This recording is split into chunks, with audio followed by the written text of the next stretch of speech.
नमस्कार किसान साथियों, एक बार फिर स्वागत है आपके एक नई वीडियो में। और आज हम गेहूं में पीलेपन के क्या कारण हैं, किस कारण से गेहूं में पीलापन आ रहा है, इन कारणों के बारे में चर्चा करेंगे।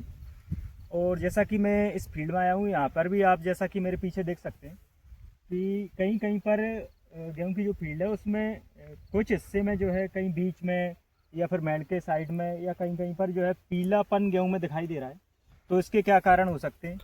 क्या कोई ये डिसीज़ है या फिर न्यूट्रिशन की कमी है, कोई न्यूट्रिएंट डिफिशियंसी है, या फिर कोई फिजियोलॉजिकल डिसऑर्डर है, या फिर कोई डिसीज़ है। इन कारणों के बारे में हम चर्चा करेंगे और किस तरीके से आप इससे निजात पा सकते हैं। क्या कोई स्प्रे के द्वारा आप इससे छुटकारा पा सकते हैं, और क्या इसमें स्प्रे करना चाहिए या नहीं करना चाहिए। इन कारणों के बारे में आज हम चर्चा करेंगे, किस कारण से इसमें पीलापन आ रहा है। तो वीडियो में अंत तक हमारे साथ आप बने रहें। एक एक कारण के बारे में आज हम चर्चा करेंगे कि किस कारण से जो है उसमें पीलापन आ रहा है। जैसा कि सामने आप देख पा रहे हैं, ये हिस्सा इस फील्ड का आप देख पा रहे हैं, यहाँ पर ये पीलापन अलग से दिखाई दे रहा है। इसके पीछे का जो हिस्सा है वो बढ़िया ग्रीन है, गेहूँ अच्छा दिखाई दे रहा है, उधर का बढ़वार अच्छी है, लेकिन यहाँ पर पौधे की हाइट भी कम है और पीलापन भी उसमें दिखाई दे रहा है। तो आइए समझ लेते हैं कि क्या कारण है। इसकी गहराई तक हम जाते हैं और समझते हैं कि पौधे में वाकई में कोई डिसीज़ है या फिर पोषक तत्वों की कमी है, किस कारण से हो रहे हैं। जैसा कि आप देख पा रहे हैं, ये पौधे जो हैं यहाँ पर ये पीले हैं, तो इनको उखाड़ करके हम देखेंगे कि कोई फंगस या फिर कीट या फिर किसी पोषक तत्व की कमी है, ये हम इस वीडियो में समझेंगे। तो जैसा कि मैं इस पौधे को उखाड़ लेता हूँ यहाँ से,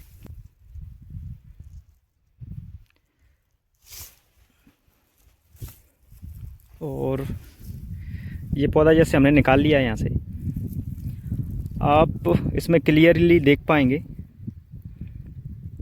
कि पौधे में जड़ों का विकास अच्छा हो रहा है और काफ़ी मतलब मुश्किल से इस पौधे को उखाड़ा है मैंने। तो जड़ों की पकड़ अच्छी है मिट्टी में, और इसमें जैसा कि आप देख पा रहे हैं, इसकी जो पत्तियाँ ये कुछ पीली पड़ के और सूख गई हैं। ये पौधे की निचली पत्तियां हैं, इनमें निश्चित ही पोषक तत्वों की कमी है, क्योंकि किसी भी तरीके का इसमें कीट या फिर बीमारी हमको फंगस दिखाई नहीं दे रहा है। तो इस पौधे में निश्चित तौर पर ही पोषक तत्वों की कमी है। जैसा कि किसान साथियों, पूर्व में भी हमने चर्चा की है कि ग्रेमेनी कुल की जो पोएसी कुल की फसलें होती हैं ज़्यादातर, वो एग्जॉस्टिव क्रॉप कहलाती हैं।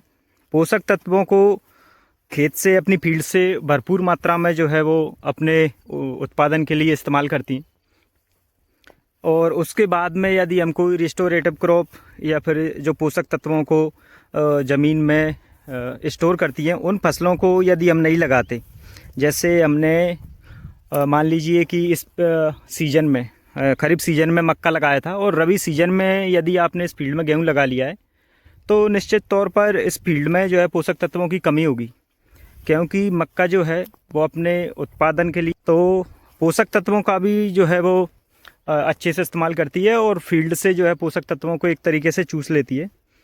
तो उसके लिए जो है आपको इसके निराकरण के लिए पहला कदम तो ये होना चाहिए कि क्रॉप रोटेशन, फसल चक्र जो है हमें अपनाना चाहिए, ताकि हमारी जो आगे सीजन वाली फसल है वो अच्छे से हो। तो गेहूं की जगह पर अपन को दलहनी जो फसलें होती हैं, लेग्यूम क्रॉप्स जो होती हैं, उनको लगाना चाहिए। चना, मसूर, लेग्यूम क्रॉप्स जो होती हैं, उनको आप इसमें जो है लगा सकते हैं। बाकी की कोई भी एक ही कुल की फसलों को लगातार हमको सीजन में नहीं लगाना चाहिए, पोषक तत्वों की कमी आ जाती है फील्ड में। तो कहीं ना कहीं इसमें पोषक तत्वों की कमी है। और भी हम समझ लेते हैं कि एक पौधा जैसा कि हमने देखा, इसमें पोषक तत्वों की कमी है, और मैं बताऊंगा कि किस तरीके से आप पहचान सकते हैं कि कौन सा पोषक तत्व की इस पौधे में कमी है, कौन सा पोषक तत्व आप डालें। उससे पहले एक दो पौधे और हम यहाँ से निकाल के देखेंगे, हो सकता है कोई फंगस वगैरह या कुछ और लगा हो, तो उस तरीके से एक आध पौधा और निकालेंगे हम।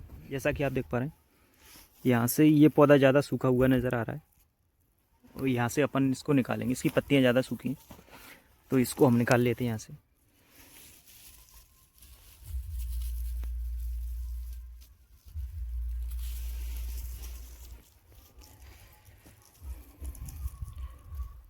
जैसा कि आप देख पा रहे हैं, ये इस पौधे को मैंने जैसे ज़मीन से निकाला है, तो ये बहुत ही आसानी से पौधा जो है उखड़ गया है और इसकी जड़ें भी नहीं आई हैं।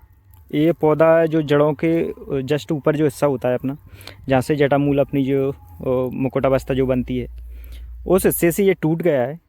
और यहाँ पर क्लियरली आप देख पा रहे हैं कि इसमें फंगस लगा हुआ है। ये फंगस आप इसमें क्लियर देख पा रहे हैं, ये ब्लैक हो चुकी है पूरी जड़ें इसकी, और ये पौधा अंदर से पूरा सूख चुका है। आप ये देख पा रहे हैं, इसमें कुछ ही पत्तियाँ हरी बची हैं, बाकी का पौधा पूरा का पूरा ये सूख चुका है, पत्तियाँ इसकी सूख गई हैं। इसमें क्लियरली आप फंगस देख पा रहे हैं, ये यहाँ से ये पूरा हिस्सा सड़ चुका है।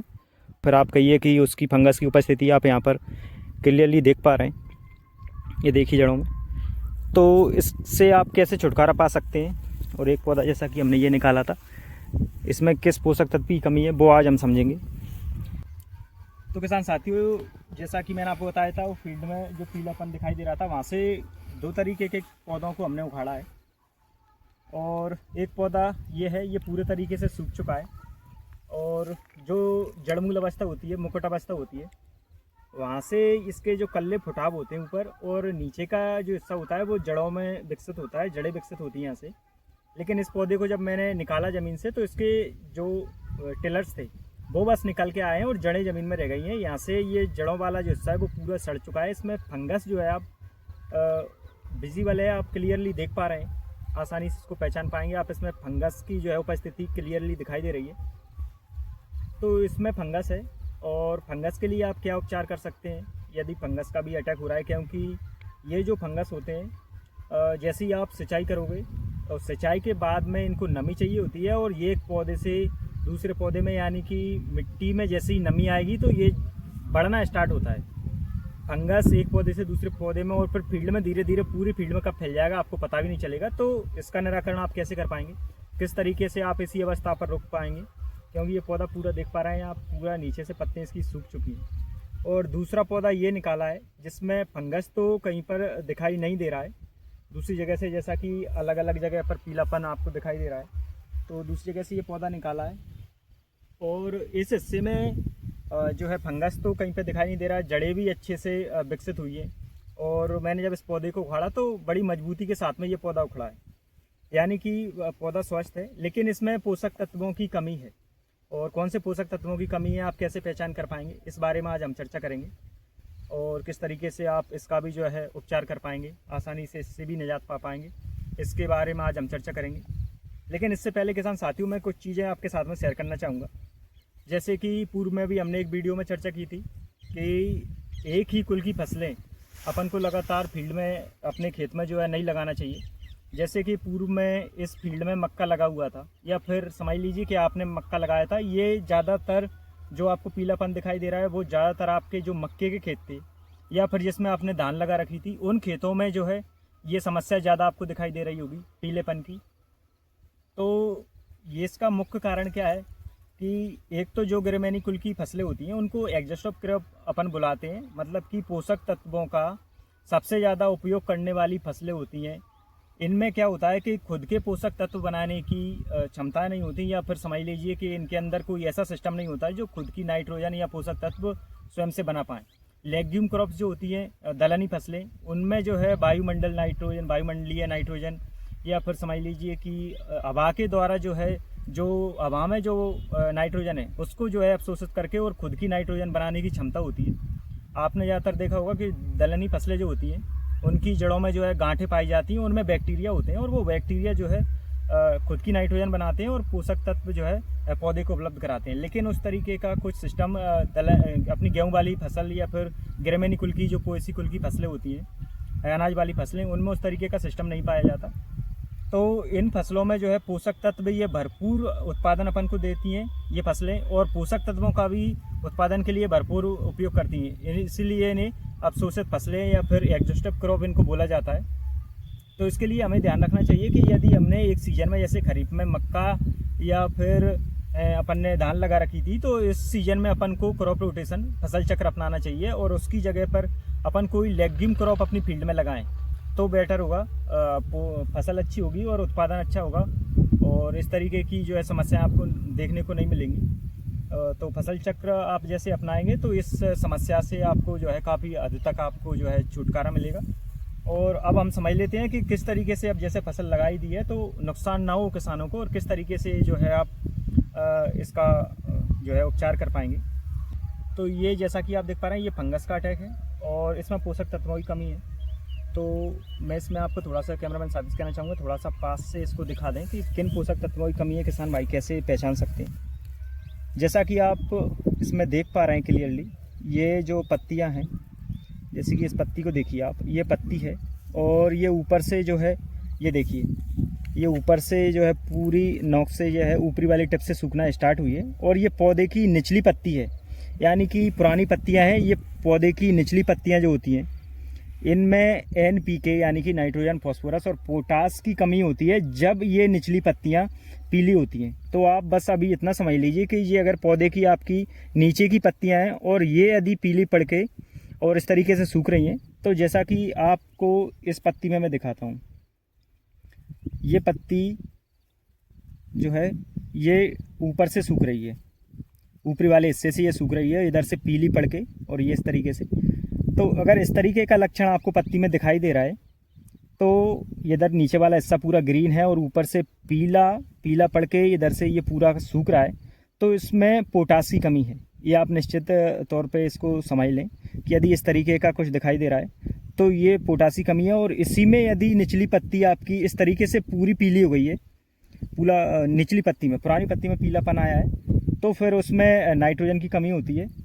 और यदि निचली पत्ती पर ही पौधे की पत्ती जो है वो साइड से जो है उसके जो पत्तियां हैं वो बैगनी कलर में हो गई है, पत्ती हल्की सी बैगनी, तो उसमें फिर फॉस्फोरस की कमी है। तो इसको आप देख लें। तो इस सब के निराकरण के लिए आज हम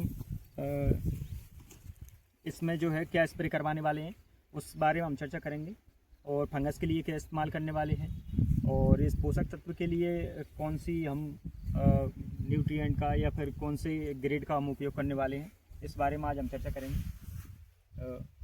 तो किसान साथियों, सबसे पहले तो मैं आपको बता दूं कि फंगस के लिए हम इसमें जो इस्तेमाल करने वाले हैं वो टेबुकोनाजोल और एजॉक्सीस्ट्रोबिन, इन दोनों का कॉम्बिनेशन हम इस्तेमाल करने वाले हैं। और ये कॉम्बिनेशन आपको अलग अलग ब्रांड का, अलग अलग कंपनियों को जो है मार्केट में मिल जाएगा। तो इन दोनों का जो है कॉम्बिनेशन आप जो है अपनी फंगस से निजात पाने के लिए इस्तेमाल कर सकते हैं। और इसके लिए आप जो है 2 से 3 ml पर लीटर पानी में जो है मिक्स करके आप इसको जो है इस्तेमाल कर सकते हैं। और इसी के साथ में आप जो है पोषक तत्वों के लिए इसमें 19-19-19 का जो है 19-19 ग्रेड का हम इस्तेमाल करने वाले हैं।